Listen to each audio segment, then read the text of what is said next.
Kita nggak mau buka mata nih. Banyak teman-teman kita sekarang, bahkan di UIN, yang banyak orang-orang liberal sekarang banyak menulis disertasi. Ada beberapa disertasi judulnya, bahayanya Syiah terhadap NKRI.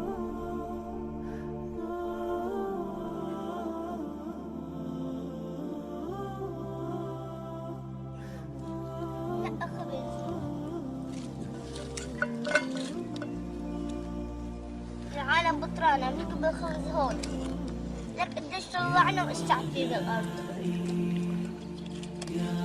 وده العالم بتعطي لحدا بتكبهم. منين الخبز عم يجي؟ مساعدات فاتت للناس. وانتم ما استلمتوا شيء؟ لا لو استلمنا شيء في عنا ما كنا يجينا لهون لنخبز وناكله. Kita lihat dan kita sudah dengar sekarang berjalan berapa tahun di Syria, saudara-saudara kita, sampai saya lihat cuplikannya itu luar biasa. Anak-anak kecil sampai pungutin sisa-sisa roti yang sudah tercampur dengan tanah dan menjadi serpian-serpian kecil. Lalu disorting oleh seseorang yang sedang kebetulan lewat dan diangkat di YouTube. Ditanya mereka, apa yang sedang kalian lakukan? Mereka bilang, anak kecil ini kami sedang makan. Jadi sambil dia ngobrol, dia tidak melihat ke arah kamera. Mereka berdua, adik kakak perempuan dan laki-laki itu memilah-milah dari tanah serpian-serpian roti kecil. Ada yang mereka langsung masukkan ke dalam mulut mereka karena sudah berhari-hari nggak makan.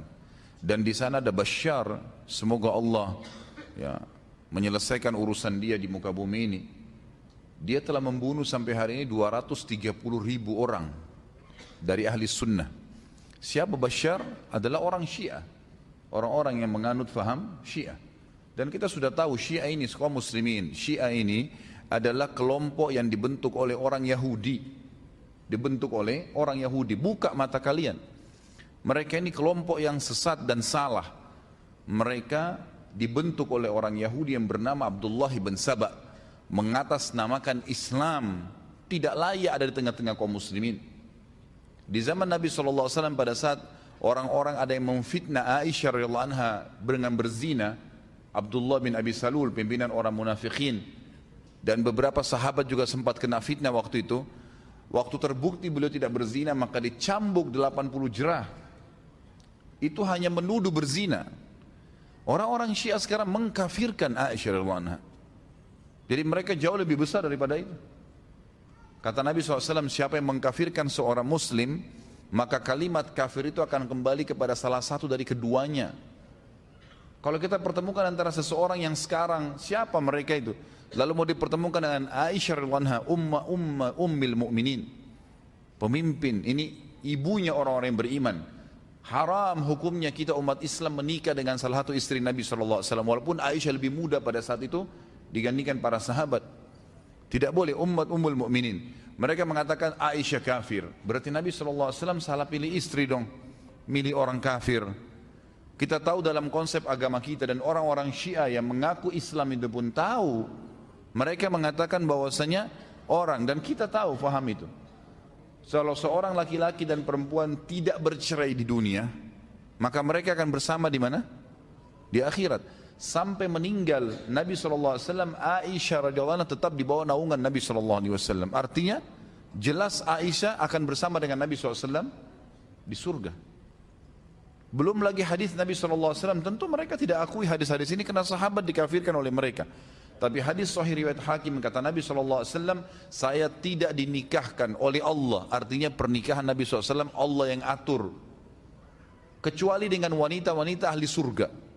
Artinya semua istri saya ini ahli surga. Dalam hadis yang lain, nanti akan kita titik beratkan di tablik akbar hari Sabtu besok insyaAllah, masalah Talha bin Ubaidillah. Beliau dapat pujian dari Nabi SAW karena Nabi SAW berkata kepada para istri dalam hadis Bukhari, sungguh orang yang terbaik dari umat ini adalah orang-orang yang menaungi dan memperhatikan kalian. Ditunjuk istri-istri beliau setelah saya meninggal nanti. Artinya kita disuruh menghormati, ya, menafkahi. Dan Talha bin Ubaidillah orang yang paling gerilya dalam membiayai ummahatil mu'minin setelah meninggalnya Nabi SAW. Kita disuruh biayain. Mereka mengkafirkan Abu Bakar dan Umar. Siapa Abu Bakar dan Umar? Orang yang pertama masuk Islam, muhajir, yang Allah puji mereka.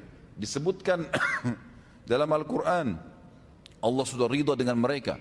Allah menyuruh, Allah mengatakan radhiyallahu anhum wa radu an, kekal dalam Al-Quran untuk para sahabat, dan itu terutama orang-orang Muhajirin dan Ansar, dan banyak ayat yang memuji masalah ini.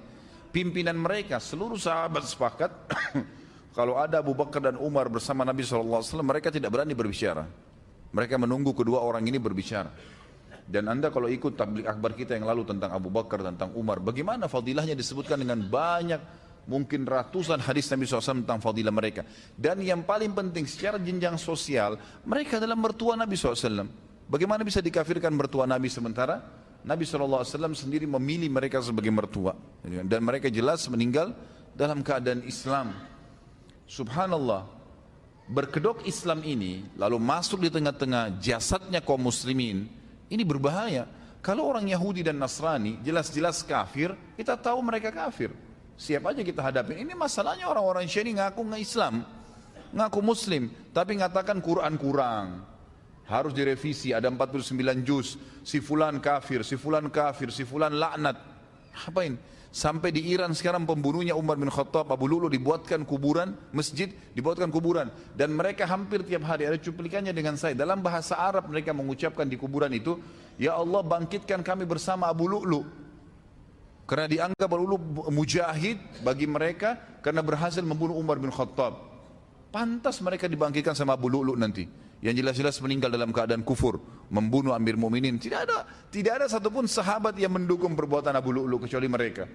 Siapa orang-orang ini? Subhanallah, masuk di tengah-tengah kubu umat, tapi umat kita ini masih tidur. 230.000 orang wahai kaum muslimin dibunuh di Syria tiap hari. Dan sejantan, kalau laki-laki itu jantan, dia akan membunuh menghadapi laki-laki. Ini enggak, perempuan, anak-anak, orang tua, semuanya dibunuh. Ini kejantanan dari mana ini, gitu kan? Kalau jantan hadapin laki-laki memang begitu. Dalam Islam kita tahu kalau jihad nggak boleh bunuh perempuan, nggak boleh bunuh anak-anak, nggak boleh bunuh orang tua, nggak boleh bunuh orang menyerah. Ini enggak. Diperkosa, disiksa. Antum kalau lihat cuplikannya bagaimana mereka menyiksa kaum muslimin ahli sunnah ya. Jadi mereka mengatakan ahli sunnah memang pengikut sunnah Nabi SAW, yang sekarang mereka sebarkan lagi momok baru bagi ahli sunnah, Wahabi. Supaya orang ketakutan dengan Wahabi. Siapa Wahabi? Orang yang mengikuti sunnah Nabi. Cirinya apa? Yang berjenggot, yang tidak isbal, yang rajin sholat 5 waktu, yang dahinya hitam. Subhanallah. Orang yang jelas-jelas ikuti sunnah Nabi SAW, mereka katakan Wahabi supaya orang takut. Banyak muslimin ikut-ikutan. Ini bagaimana ini? Gitu. Kenapa kita terus-menerus tidur nggak sadar? Di tengah-tengah kita hidup mereka bersama dengan cara-caranya, metode mereka hidup, dan dibiarkan. Subhanallah, kok ahli sunnah tidak pernah menyakiti orang Syiah, didakwai. Tapi kalau Syiah menyakiti, membunuh ahli sunnah. Mereka anggap halal darahnya. Di Irak mereka membunuh 150.000 orang, menggulingkan Saddam kemudian menggantungnya. Terakhir mereka masuk di Yaman, mereka merusak lebih dari 100 atau 1000 masjid dan rumah tahfidz Quran. Lalu kemudian mereka mengatakan tahun ini kami akan menyerang Mekah. Bagaimana enggak diserang oleh Raja Salman, itu kan? Wajar. Raja yang memegang haramain mengambil sebuah keputusan yang pantas untuk mereka. Ini berbahaya di tengah-tengah umat Islam mengaku muslimin tapi bisa membakar Al-Quran, bisa menginjak-injak kepalanya para ulama ahli sunnah dan dibunuh. Universitas-universitas sunnah semua di Yaman sekarang ditutup, di Sana'a. Ini perbuatan yang luar biasa. Dan subhanallah, cara mereka di Yaman kemarin adalah mereka masuk kepada pemerintah. Kemudian mereka sudah membuat militan-militan mereka, kemudian mereka masuk ke pemerintah Yaman. Kemudian mereka mengatakan, tuh kelompok-kelompok Wahabi itu, maksudnya ahli sunnah, itu orang-orang yang membuat kekacauan, teroris, tangkapin mereka. Berhasil dengan lobby-lobbyan mereka, bantuan dana, dengan saling berbagi ya, budaya ya, dan seterusnya. Akhirnya pemerintah Yaman betul-betul menganggap begitu, ditangkapin semua. Ulama-ulama ahli sunnah ditangkap-tangkapin. Setelah ditangkap-tangkapin, subhanallah, tidak ada lagi saingan mereka di lapangan. Dengan militansi yang mereka miliki, digulingkan presiden Yaman. Akhirnya apa yang terjadi? Presiden Yaman sendiri baru sadar, baru dia menyurat kepada 6 negara teluk di sekitarnya. Bahrain, Imarat, Qatar, Saudi. Mereka kirim surat, akhirnya minta tolong bantuan. Barulah dibantu dengan saudara-saudara muslimin yang ada di sana. Tapi mereka melakukan itu. Subhanallah. Pola yang mereka gunakan sekarang di Indonesia sama, saudaraku. Sama pendekatan kepada pemerintahan hari-hari sekarang ini sama retorikanya di Yaman. Kita nggak mau buka mata nih. Banyak teman-teman kita sekarang bahkan di UIN yang banyak orang-orang liberal sekarang banyak menulis disertasi. Ada beberapa disertasi judulnya bahayanya Syiah terhadap NKRI. MUI mengeluarkan fatwa tentang waspada terhadap kesesatan Syiah. Sudah disebarin, semua ormas Islam yang bergabung di MUI sudah mengeluarkan fatwa itu. Dai-dai kita sudah membahas di sana sini, mengingatkan hati-hati berbahaya, gitu kan? Ini harus dibuka mata, nggak boleh tinggal diam nih melihat keadaan begini. Minimal sisipkan doa agar Allah SWT sempitkan langkah mereka atau menghilangkan mereka sekaligus dari Indonesia. Ini tidak boleh dibiarin, tidak boleh dibiarin sama sekali. Ini berbahaya sekali di tengah-tengah umat Islam. Mereka seperti racun yang masuk, seperti jarum-jarum yang banyak masuk dalam jantung umat ini. Ini tidak boleh dibiarkan. Kapan mereka berkuasa, saudaraku, pasti mereka akan membantai kaum muslimin. Karena bagi mereka ahli sunnah halal darahnya. Tidak pernah ahli sunnah mengatakan darahnya Syiah halal, tidak pernah. Kalau mereka tidak buat kerusakan, tidak pernah dipermasalahkan. Selama ini bertahun-tahun mereka masuk haji, mengatasnamakan Islam, diizinkan oleh kerajaan Saudi. Kecuali kalau mereka buat makar, baru kemudian ditangkapin. Kalau enggak dibiarkan, gitu kan? Karena masih membawa simbol Islam. Tapi kalau mereka berkuasa mustahil. Depan mata kita 3 negara sekaligus. Syria 230.000 orang. Irak 150.000 orang. Sekarang di Yaman itu tidak tahu terhitung puluhan ribu orang sudah dibunuh, gitu kan? Begitu, jadi mereka menganggap halal. Mereka menganggap halal. Ini berbahaya sekali. Sekarang ini sudah masuk ratusan ribu jumlahnya, bukan 1.000, 2.000, ratusan ribu pengungsi dari Iran. Alasannya mengungsi. Kenapa? Katanya negaranya makmur. Ngapain mengungsi di Indonesia? Dan beberapa teman-teman kita coba mengikuti, ternyata itu adalah militansi, ya. Mereka memiliki keterampilan militer yang masuk. Untuk apa masuk ratusan ribu di Indonesia? Ini nggak boleh dibiarin ini, gitu kan? Nggak boleh dibiarin, ini berbahaya sekali. Hanya nanti terjadi hal-hal yang tidak diinginkan dan itu berbahaya. Bagi ahli sunnah sih kalau terjadi hal-hal tertentu kemudian terjadi peperangan itu umat Islam tidak ada masalah, jihad, kan gitu. Bisa saja kita melawan, tapi kita tidak mau ketentraman umat ini terganggu. Masjid akan mereka bakar. Nggak pernah dalam sejarah ahli sunnah membakar